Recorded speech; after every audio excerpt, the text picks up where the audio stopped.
Good day and welcome to the CDI Talks. My name is Anton Shekhovtsov and I'm the chair of the Center for Democratic Integrity, an Austrian NGO that analyzes attempts of authoritarian regimes to influence politics and societies in Europe. My guest today is a member of the Austrian Parliament, Dr. Helmut Brandstätter. Before starting his political career in 2019, Dr. Brandstätter was an editor-in-chief and publisher of the Austrian newspaper Crimea. In 2019, he was elected to the Austrian Parliament on the list of the liberal centrist party NEOS and became the party's foreign policy spokesperson, as well as the chair of the Austria-Ukraine parliamentary group. Dr. Brandstätter is also a prolific writer, and he has authored several books as well as multiple articles on Austrian and European politics. I met with Dr. Brandstätter to discuss his and his party's views on the Russian invasion of Ukraine, Austrian enablers of Russian malign influence, as well as the start of the debates on Austria's military neutrality. If our conversation helps you understand current developments better, do give a like to this video and subscribe to our channel so you don't miss future episodes of CDI Talks. Mr. Brandstätter, thank you very much for your time to talk to me for this episode of CDI Talks.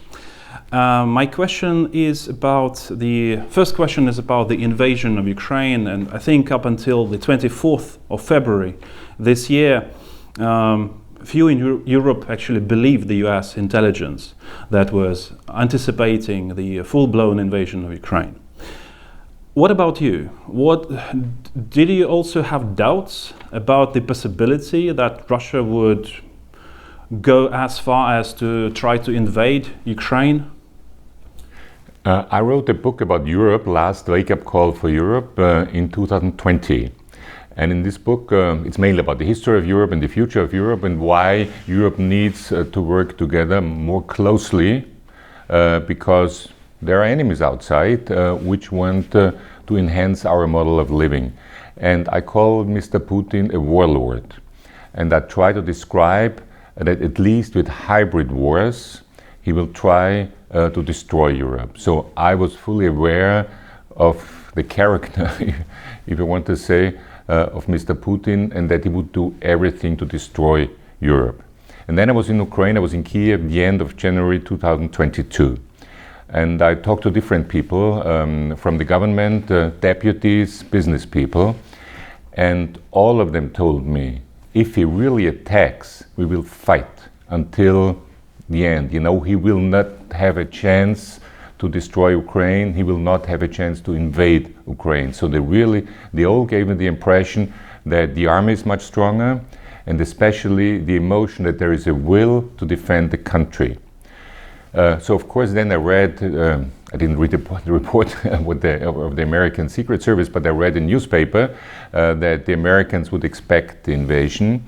And then I thought about what people told me, but I didn't have the impression that those people I met in Ukraine, that they were convinced that he would do the invasion. And from my perspective, I thought, if I understand within 3 days how strong the Ukrainians are now, Putin must have understood it because he will have his people on the ground. So I have to admit, I was, I couldn't believe it when I woke up in the morning of the 24th of February and he had invaded. But obviously, the Americans were right. I don't know why the other West European secret services did not understand it. Probably also because they thought that Putin would decide rationally. But at the end, as we see now, it wasn't at all. You know, for me, it was almost a similar situation. On the one hand, I understood that Putin would not just stop with the Crimea, with the Donbass, but at the same, and that was a rational understanding. Yeah. But there was another rationalism that also, no, he wouldn't do this. That would lead to, I don't know, thousands of killed, millions of refugees. But, you know, this clash of two rationalisms.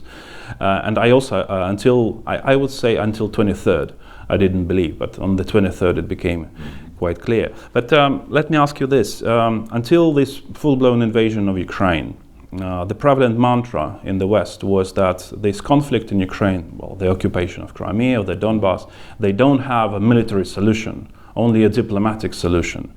In your recent piece in Der Standard, you wrote that this invasion produced a feeling, or almost a consensus, that Putin needs to be stopped militarily. Yes.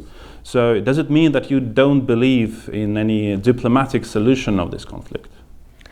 I think Putin, not only Putin, I think the Russians, the Russian military, but also the Russian politicians have to understand that in the year 2022, you cannot just invade another country and take parts of another country. You know, this is so much 20th century. It shouldn't happen in the 21st century in Europe. And I always say it's really an incredible thing that we managed in west of Europe to build the European Union. And there is no war possible between Germans and French anymore. Of course, we lived, I didn't live through it, but I, as a journalist, I observed the war on the Balkans. And of course in Vienna you had to observe it because there were so many refugees also coming here. So we realized how painful it is when one country invades another one, or like Yugoslavia, when a country falls apart, and how terrible nationalism is. And if you say something about that the Serbs committed war crimes against Croats or against Bosnians, they would say, okay, but there were war crimes against Serbians during World War II, which is also true. But it doesn't help us if we talk about other war crimes, so we have to stop that. But on the other hand, and I'm convinced of that, Putin and his people have to understand that there is not a military solution for them, like we take part of the Ukraine and that's over, because they want something else. And that I understood already before when I read certain interviews with some so-called ideologists, Sokolov and other, Surkov, no, his name is Surkov. Vladislav Surkov. Who gave an interview to the Financial Times where he said there is no Ukrainian nation, you know, or where he said there shouldn't be too much democracy. So we cannot influence what's happening within Russia. You know, it's their fate, it's their choice to decide if they want an authoritarian regime, if they want democracy. But we have to explain that there is no way to take militarily parts of Europe, and Ukraine is part of Europe. So we as Austria, as a neutral country, cannot help as far as the military is concerned, but we can help in all the other ways. And I think we do that, and I think it's very important. But I think the West has to help in any ways the Ukraine as far as the military is concerned, and I really hope that as soon as possible the Russian soldiers will leave Ukraine, and then we probably can start to build up that what Gorbachev meant, the common house of Europe, you know. But there was this common house of Europe, but the Russians didn't want to come in. They wanted their own game, and I really hope that they will lose this game. At the end of April this year, your party, the liberal NEOS, in the parliament suggested that Putin's war in Ukraine was not only simply a war, but was an actual genocide of the Ukrainians. Why do you think, I mean, well, first, do you agree with this assessment? And another question, why do you think that Putin decided to carry out the genocide, knowing perfectly that previous genocides were all quite severely punished? The Holocaust, obviously, we know the Nuremberg trials, then genocides in Yugoslavia, genocide in Rwanda. Why do you think he decided to do this? You know, as far as the law is concerned, it's quite complicated to explain. This is already a genocide, international law.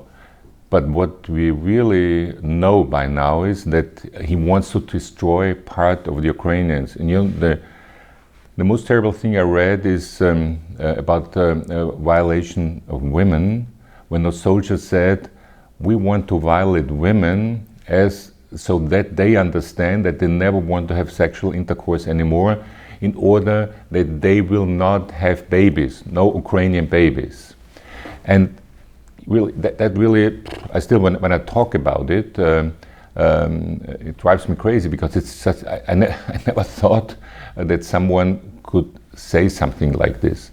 And if the Russians say, on the one hand, there is no Ukrainian nation, so if there is no Ukrainian nation, you can kill those people.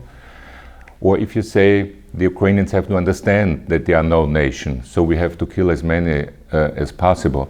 So at least they try a genocide, you know. And I think we have to talk about it as well. And what I hear is that there are already 11,000 cases documented about war crime. And that's also something where we have to help, and I talked to deputies in the last days about that we have to help to talk about, so our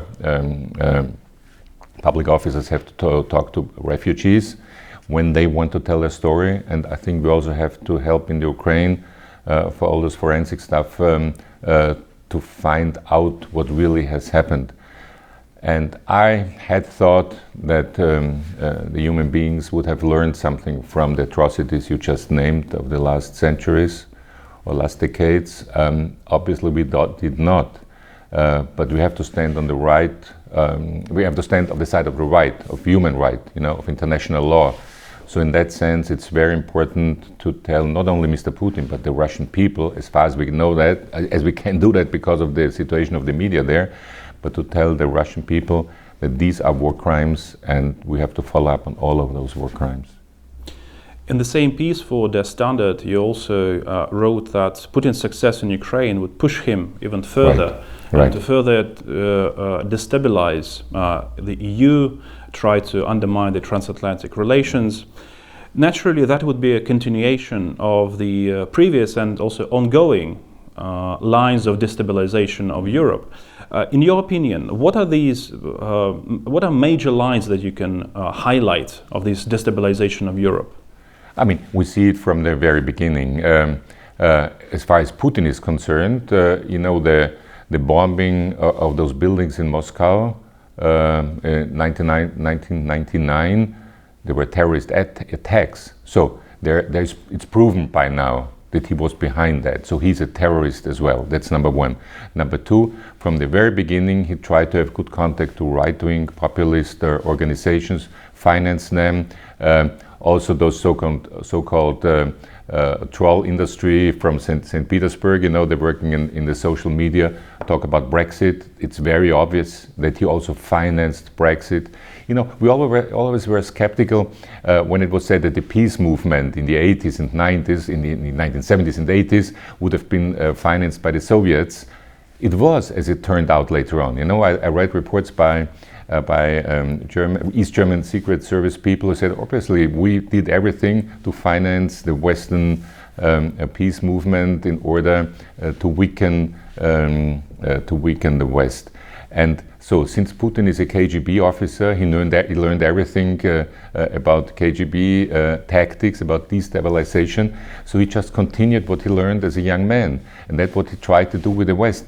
And I think, and that's why the article is called, it's his nightmare. He's really afraid he would be afraid of the fact that Ukraine is a democratic country where people live better. Like the Poles, I've been to Poland in 1989. I've seen what Poland was like in 1989. It was a poor communist country. And you see, if you go to Poland now, that people live much better because they're part of the European Union, because it's a democracy, because it's a free country. And that was he's afraid of. He cannot imagine, as I mentioned, Mr. Surkov, there should not be too much democracy. So what is enough democracy? What is too much democracy? This is authoritarian thinking. And the real problem is that he also, Putin also influences like Hungary, like Mr. Orban, as we see it right now. But it's the next problem. Orban wants to not only to build up an authoritarian regime in his country. I talked from a book about Europe. I talked to people in Hungary, and they told me that he really has a plan to have an organization of countries within the European Union, of authoritarian countries, against Germany, against France. I asked these people, what do you think about Austria? No, that's great. Mr. Kurz will be part of us because he's also an authoritarian leader, and we want Serbia within the European Union because Vučić is an authoritarian leader. And that's really dangerous because we want a liberal, free European Union and not an authoritarian European Union. So I still think that part of the Orban thinking was, let's say, he talked about that with Mr. Putin as well. And, all this Visegrad group doesn't work now anymore because the Poles have a completely different point of view as far as the Ukraine is concerned. I don't think that really harms Mr. Orban. He will not change his thinking. We are all, since we are moving towards Austria, Yeah. the topic of Austria, we all quite well aware of the ties between the far-right Freedom Right. Party of Austria, the FPÖ, and the Russian stakeholders. And of course, these ties have been severely damaged 4 years ago because of the Ibiza scandal Right. that produced the fall of the government between the conservatives and the far right. But as we also know, the Russian ties are not limited to the FPÖ. And your colleague recently, Stephanie Crispa, recently talked about the need to launch a sort of intelligence committee to look into the ties between other Austrian politicians and Russian stakeholders. What do you think about this? I think that's a very interesting point. First of all, it was completely irresponsible by Mr. Kurz to give the Foreign Ministry and the Interior Ministry to the right-wing FPÖ, because at that point we already knew how strong, how intense the ties between FPÖ and the Russians were. And so to give them, with Mr. Kickl, the Interior Ministry and the Foreign Ministry, was irresponsible, it was wrong. And of course we were very happy when this government collapsed. And we still, you know, the famous picture of the Foreign Minister, Mrs. Kneißl, bowing and knixing in front of Mr. Putin, is very typical, you know. It's embarrassing on the one hand, but on the other hand it's typical because that's how we treated Putin, like a Chinese kowtow. And that leads me to the next point, other Austrian politicians. Not only politicians, it's also businessmen. The installation of Mr. Seele as head of the OMV was organized by Mr. Wolf, who was then also the president of the Austrian industries, and he's a close friend to Mr. Putin. And he also gave interviews very much impressed of Putin because his way of authoritarian governing a country would be better for Europe, he even said, this Mr. Wolf. So they took this Rainer Seele from a German company Wintershall to Vienna to lead as a CEO of OMV. Mr. Seele, good friend of Mr. Schröder, and this was the as I say, Austro-Russian German Schröder organization. I once saw Mr. Wolf and Mr. Seele greeting each other. They were kissing like blood brothers, you know, and if Putin had been there, would be the third one.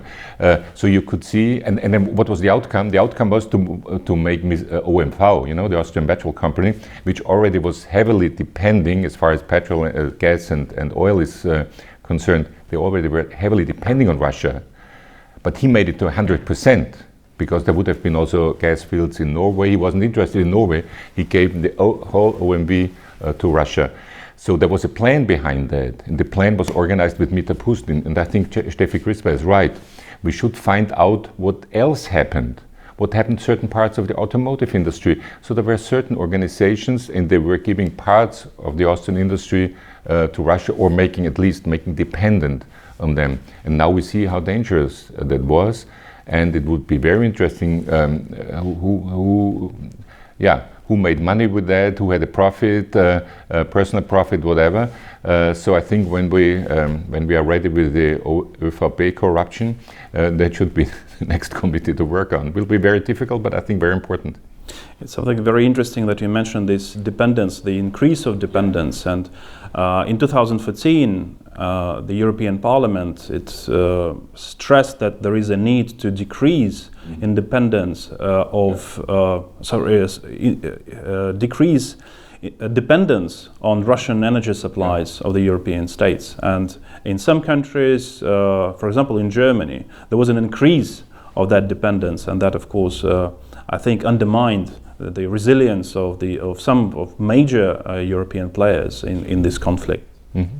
Yes, I mean in Germany you had the whole Stiftungsorganization with Mecklenburg-Vorpommern, and of course Mr. Schröder, you know, former Chancellor, and other people were behind that, and they were organizing it, and that always drives me crazy. You know, in a free liberal country, you just try to do your best and make money. Of course, profit is important, everything like that, but there is no long-term plan.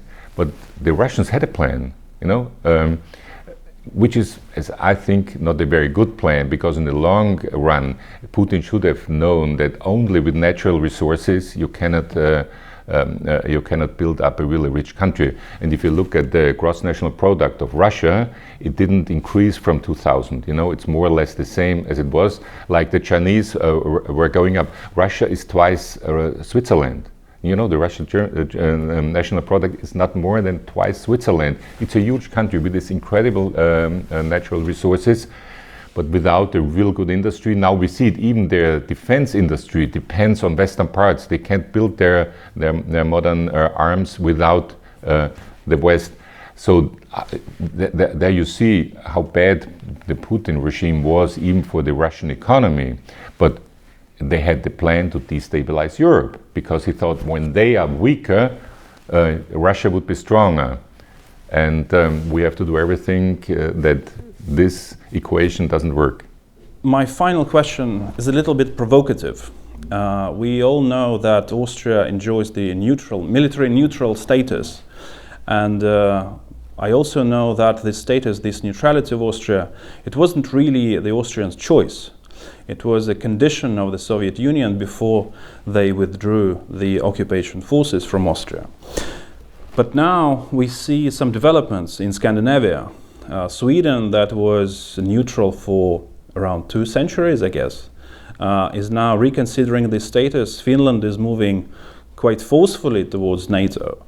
And I know that such a discussion also started in Austria. And your party is somehow connected to the start of this discussion. So what do you think? Is it really the time for Austria to move out of neutrality and join the defensive alliance of NATO? It's a very complicated question, because it touches really the emotions of the Austrians. As you said, it wasn't a choice to be neutral, but it was necessary. And people realized, you know, I was born in 1955, so I had to read books what happened before and talk to people who lived then. And I was very interested in those 10 years. Why did it take so long to get the state treaty, but also what at the end was necessary to get the state treaty. And for years, the Austrians were hoping to get the state treaty. When it was like this in 1955, many people couldn't believe it, because it already had taken 10 years. On the other hand, people were living quite in a better way because of the Marshall Plan, because the Marshall Plan, of course, worked in Austria as well, whereas other countries in the East were not allowed to join the Marshall Plan. So people were, better off than in 45.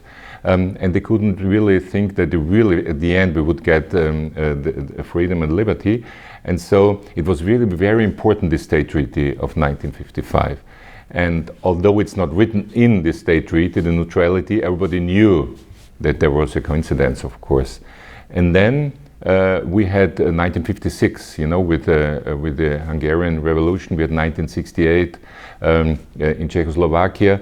And people were very happy to live as neutral in a neutral country, and did not think that it was dangerous to live here, because the Russians, or the Soviets, obviously invaded Czechoslovakia, and